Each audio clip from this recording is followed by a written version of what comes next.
नमस्कार दोस्तों, स्वागत है आपका मेरे यूट्यूब चैनल बायो वर्ल्ड में। दोस्तों, लास्ट क्लास में हम लोगों ने नर्वस की बेसिक इन्फॉर्मेशन के बारे में पढ़ा था कि नर्वस सिस्टम क्या है, उसके कौन कौन से पार्ट्स हैं, कौन से पार्ट का क्या काम है। उसके बाद उससे आगे बढ़कर आज हम थोड़ा सा पढ़ते हैं कि जो नर्वस सिस्टम का टिश्यू है उसके बारे में बात करते हैं। वो टिश्यू क्या है और उसके अंदर क्या क्या आता है। तो दोस्तों चलिए शुरू करते हैं। तो दोस्तों, जैसा कि हमको पता है, नर्वस सिस्टम के टिश्यू का नाम है न्यूरल टिश्यू। ये जो न्यूरल टिश्यू है इसका ओरिजिन एक्टोडर्म से होता है। इसका ओरिजिन भी सेम है, जैसा कि नर्वस सिस्टम का ओरिजिन था एक्टोडर्म से, ऐसे ही इसका ओरिजिन भी एक्टोडर्म से होता है। अब जो न्यूरल टिश्यू की बात होती है तो दो चीज़ें सामने आती हैं कि न्यूरल टिश्यू के अंदर एक तो एक्साइटेबिलिटी का फीचर होता है और एक कंडक्टिविटी का फीचर होता है। तो पहला एक्साइटेबिलिटी से हमारा मतलब है कि जो भी सिग्नल है या जो भी रेस्पॉन्स है उसको जल्दी से जल्दी ग्रैस्प करना या जल्दी से जल्दी एक्सेप्ट करने का जो फीचर है उसको एक्साइटेबिलिटी कहते हैं। और उस सिग्नल या रेस्पॉन्स को आगे कंडक्ट करना या आगे भेजना, जैसे इफ़ेक्टिव ऑर्गन से कोई सिग्नल ब्रेन तक आया तो ब्रेन के द्वारा जो रेस्पॉन्स है उसको आगे इफ़ेक्टिव ऑर्गन तक भेजने का काम जो भी है वो कंडक्टिविटी के अंदर आता है। तो इसके दो बेसिक फीचर हैं। इसके बाद हम न्यूरल टिश्यू के बारे में बात करते हैं। न्यूरल टिश्यू के अंदर बेसिकली दो चीज़ें होती हैं, पहला न्यूरॉन होता है और दूसरा न्यूरोग्लिया सेल्स होती हैं। तो जो न्यूरॉन होता है वो बेसिक यूनिट होती है नर्वस सिस्टम की, ये तो हम लोग जानते हैं, लेकिन पहले हम न्यूरोग्लिया सेल्स के बारे में पढ़ेंगे दोस्तों। न्यूरोग्लिया सेल्स जो होती हैं वो ब्रेन में न्यूरॉन्स के अलावा जो भी सेल्स होती हैं, जो नॉर्मल सेल्स होती हैं न्यूरॉन्स के अलावा, उनको न्यूरोग्लिया सेल्स कहती हैं।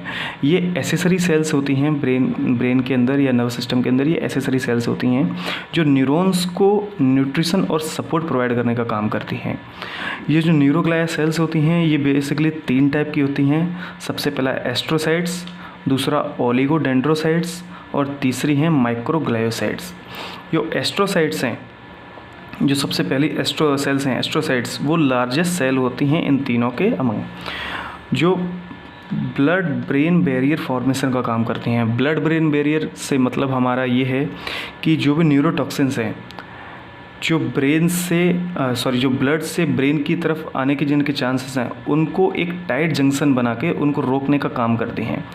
ये ब्लड होगा, ब्लड से जो भी ब्रेन की तरफ जो भी न्यूरोटॉक्सिन्स आएंगे उनको एक टाइट जंक्शन बना के रोकने का काम करते हैं ये एस्ट्रोसाइट सेल्स, जिनको हम ब्लड ब्रेन बैरियर्स कहते हैं। इसके बाद दूसरा आता है ओलिगोडेंड्रोसाइट सेल्स। ये एस्ट्रोसाइट से थोड़ी छोटी सेल होती हैं जो एक्सोन के माइलिन शीथ के फॉर्मेशन का काम करती हैं। जो माइलिन शीथ है उसके फॉर्मेशन का काम करती हैं ओलिगोडेंड्रोसाइट सेल्स। इसके बाद माइक्रोग्लायोसाइट सेल्स होती हैं जो सबसे छोटी सेल्स होती हैं और ब्रांच्ड सेल्स होती हैं। ये सेल्स क्या करती हैं, ये सेल्स फेगोसाइटिक नेचर की होती हैं। जो भी कोई फॉरेन पार्टिकल है या कोई हार्मफुल बैक्टीरिया है या कोई भी पार्टिकल है जो हार्मफुल है उसको फेगोसाइट करके उसको ख़त्म करने का काम करती हैं। इसके बाद दोस्तों हम लोग वापस अपने टॉपिक पे लौटते हैं। मेन जो टॉपिक है हमारा आज का, न्यूरॉन। तो न्यूरॉन बेसिकली दोस्तों फंक्शनल एंड स्ट्रक्चरल यूनिट है, structural of nervous system. Neuron जो है नर्वस सिस्टम की फंक्शनल और स्ट्रक्चरल यूनिट है दोस्तों। इसका ओरिजिन आपको पता ही है, जैसे मैं बता चुका हूँ। इसका ओरिजिन जो है वो एक्टोडर्म से होता है और ये इम्पल्स को ये एक्सेप्ट करने का काम करती है और उसके बाद उनको कंडक्ट या आगे भेजने का काम भी करते हैं। तो ये बेसिकली न्यूरॉन्स का ये काम होता है दोस्तों। इसके बाद हम लोग न्यूरॉन्स में पढ़ते हैं दोस्तों कि न्यूरॉन की स्ट्रक्चर कैसी है, न्यूरॉन के स्ट्रक्चर में न्यूरॉन के अंदर क्या क्या है। तो चलिए हम न्यूरॉन के स्ट्रक्चर के बारे में भी पढ़ेंगे। तो न्यूरॉन के स्ट्रक्चर में बेसिकली 2 पार्ट होते हैं, जैसा कि हमने पहले देखा। सबसे पहला भाग होता है सेल बॉडी और दूसरा भाग होता है एक्सॉन। जो बेसिकली 2 यूनिट होते हैं, वो 2 जो पार्ट होते हैं वो सेल बॉडी और एक्सॉन होते हैं। जो शुरुआत का पार्ट होता है इसको हम सेल बॉडी या साइटोन भी कहते हैं और जो दूसरा पार्ट होता है इसको हम एक्सॉन कहते हैं, जो यहाँ से लेकर और यहाँ एंड तक होता है। जो साइटोन है उसमें एक न्यूक्लियस पाया जाता है इसके चारों तरफ बहुत सारे सेल ऑर्गेनेल्स पाए जाते हैं, जैसे माइटोकॉन्ड्रिया है, राइबोसोम है, ईआर है, सारे इसके साइटोप्लाज्म में सारे सेल ऑर्गेनेल्स पाए जाते हैं। बस जो एक सेल ऑर्गेनेल इसमें नहीं पाया जाता है वो है सेंट्रियोल। सेंट्रियोल को छोड़कर सारे सेल ऑर्गेनेल इसमें पाए जाते हैं। ये इसलिए होता है क्योंकि अगर इनमें सेंट्रियोल होगा तो ये डिवाइड हो जाएंगी। मतलब ये कि इनमें सेंट्रियोल नहीं है इसलिए ये सेल्स डिवाइड नहीं कर पाती हैं। इसलिए आप लोगों ने सुना होगा या जो भी है पढ़ा होगा कि जब ब्रेन का डेवलपमेंट होता है या ब्रेन का जब फॉर्मेशन होता है तो उस समय जितने न्यूरॉन्स या न्यूरल सेल्स बन जाते हैं, लाइफ के एंड तक उतने ही न्यूरल सेल्स बने रहते हैं। ये इसलिए होता है कि इनमें सेंट्रियोल नहीं पाया जाता है। सेंट्रियोल के नहीं पाए जाने की वजह से ये सेल्स डिवाइड नहीं कर पाती हैं। इसके बाद इसमें कुछ प्रोसेस पाई जाती हैं जिनको डेंड्रॉन्स कहते हैं। ये डेंड्रॉन्स हैं और डेंड्रॉन्स से भी छोटे छोटे प्रोसेस निकलते हैं जिनको डेंड्राइट्स कहते हैं। इनको हम डेंड्राइट्स कहते हैं। तो चलिए एक बार नाम लिख देते हैं सबका। सबसे पहले ये तो साइटोन हो गया और ये न्यूक्लियस होगा, ये न्यूक्लियस हो गया। डेंड्रॉन्स, ये डेंड्रॉन्स हो गए। डेंड्राइट्स, ये डेंड्राइट्स हो गए, छोटे छोटे जो भी प्रोसेस निकल रही हैं वो। और ये जो साइटोन है इसमें और छोटे छोटे कुछ ग्रेन्यूल्स पाए जाते हैं जिनको हम निसल ग्रेन्यूल्स भी कहते हैं, जो राइबोन्यूक्लियोप्रोटीन के बने होते हैं, जो न्यूरॉन्स के लिए प्रोटीन सिंथेसिस का काम करते हैं। निसल ग्रेन्यूल्स, ये निसल ग्रेन्यूल हो गया। इसके बाद ये हो गया साइटोन वाला पार्ट और ये इस वाले पार्ट को हम एक्सॉन हिलॉक कहते हैं। एक्सॉन हिलॉक कहते हैं जहाँ से कि एक्सॉन निकलता है और इस पूरे पार्ट को एक्सॉन कहते हैं।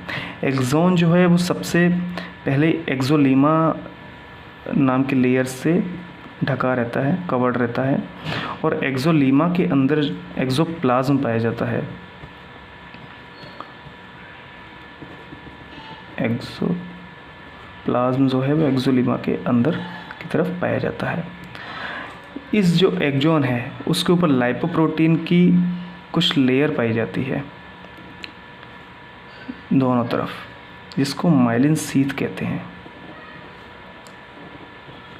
ये माइलिन शीथ है।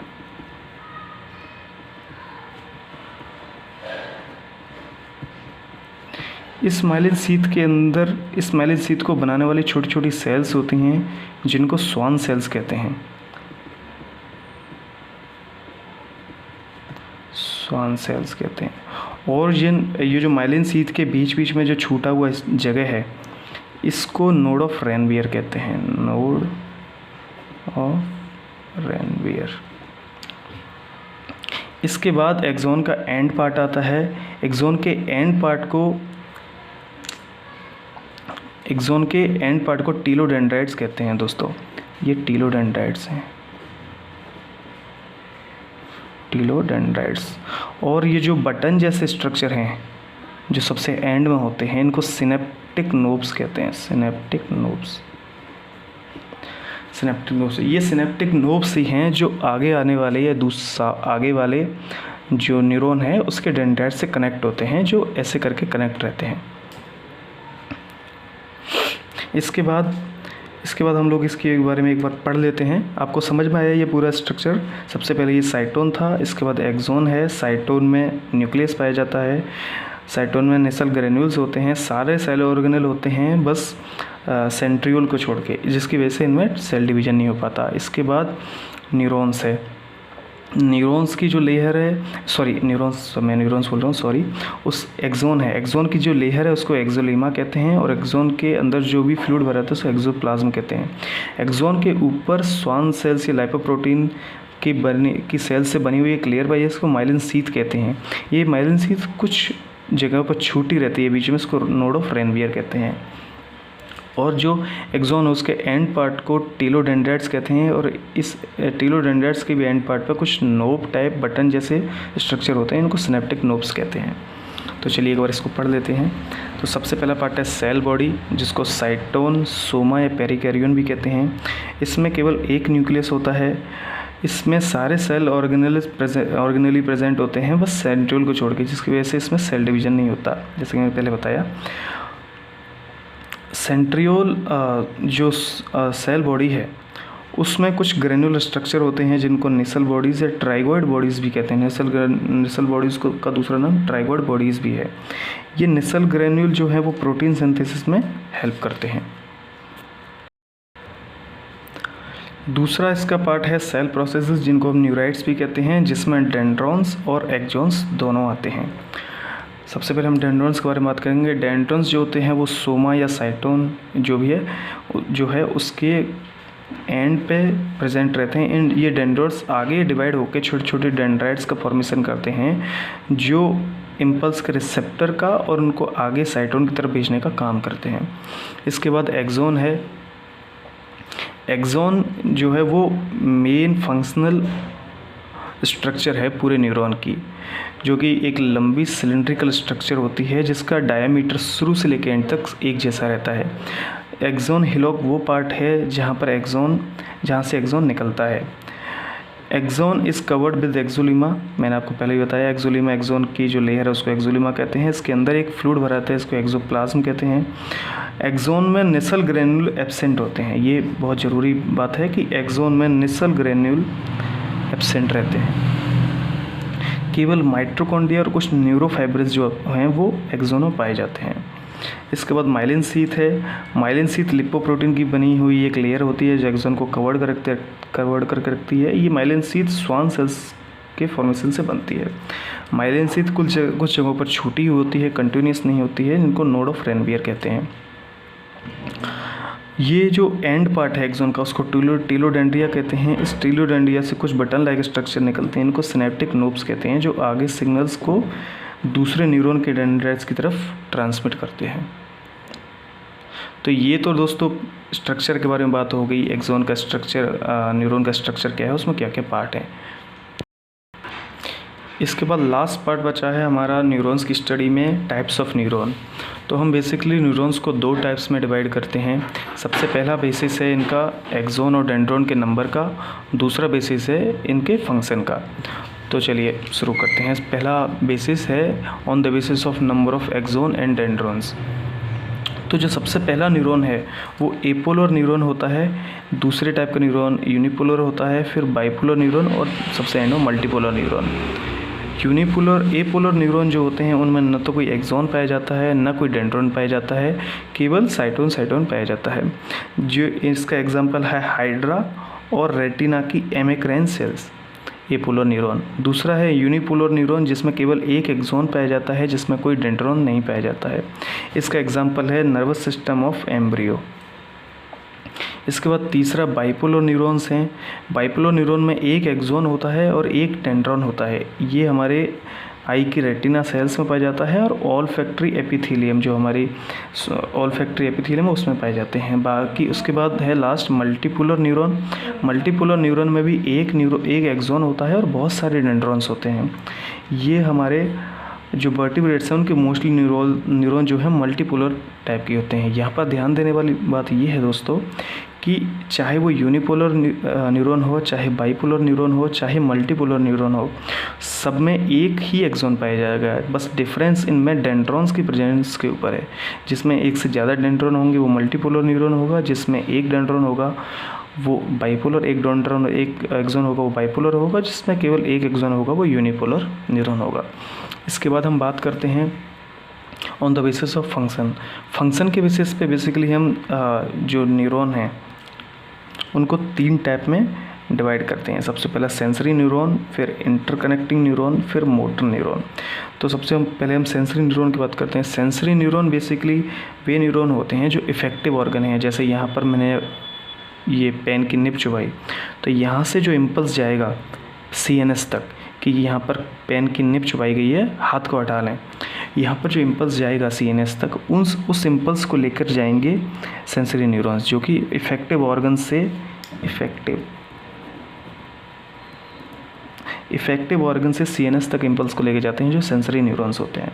इसके बाद मोटर न्यूरॉन हैं। मोटर न्यूरॉन जस्ट इसका अपोजिट करते हैं। ये सीएनएस से जो भी रेस्पॉन्स जाता है कि हाथ को हटा लिया जाए, वो जो रेस्पॉन्स है उसको लेकर इफेक्टिव ऑर्गन तक जाते हैं। इफेक्टिव ऑर्गन तक जाते हैं वो मोटर न्यूरॉन होते हैं। और जो इंटरकनेक्टिंग न्यूरॉन होते हैं ये दोनों तरीके से काम कर सकते हैं, रादर सेंसरी न्यूरॉन और मोटर न्यूरॉन। तो दोस्तों ये बेसिक स्टडी है हमारी न्यूरॉन के बारे में, जितना भी आज हमने पढ़ा है। अगर ये आपको पसंद आए तो इस वीडियो को लाइक शेयर सब्सक्राइब करें। अगर इसमें कोई गलती हो या सुधार की गुंजाइश हो तो मुझे ज़रूर बताएं। इसके बाद अगले वीडियो में हम लोग जो नर्वस सिस्टम है उसके जो पार्ट्स हैं उनके बारे में आगे पढ़ेंगे। थैंक यू दोस्तों।